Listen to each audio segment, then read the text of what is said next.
Ako često pijete kavu, onda vam sigurno svaki put na dnu ostane talog kojeg bacate u smeće. Umjesto da ga bacite, pomiješajte ga s vodom i pastom za zube. U ovom kratkom videu pokazat ćemo vam zašto biste to trebali napraviti i koje vam to koristi donosi. Svakako ostanite do kraja videa jer ću vam detaljno objasniti zašto biste trebali isprobati ovu ideju. U šalicu natočite malo tople vode. Zatim dodajte 1 žlicu taloga od kave ili ako ste već popili kavu i na dnu vam je ostao talog, samo dodajte malo vode. Miješajte dok se talog od kave ne rastopi.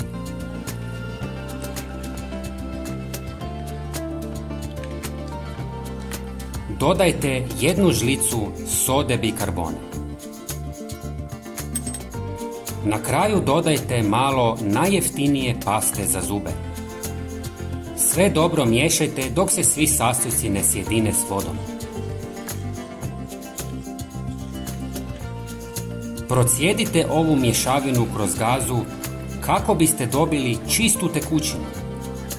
Razrijedite s još 300 ml vode i napunite prskalicu.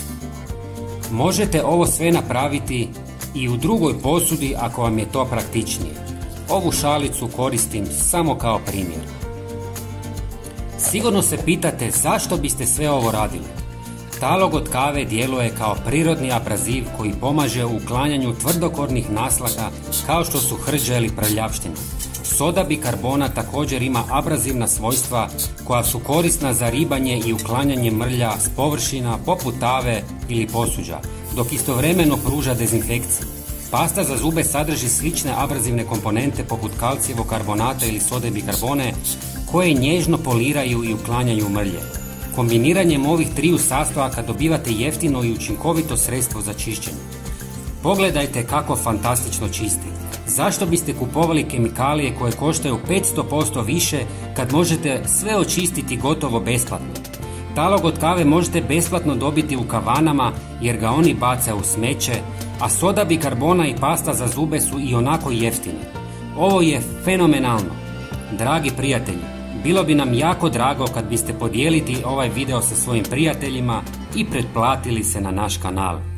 Potpuno je besplatno. Hvala vam puno.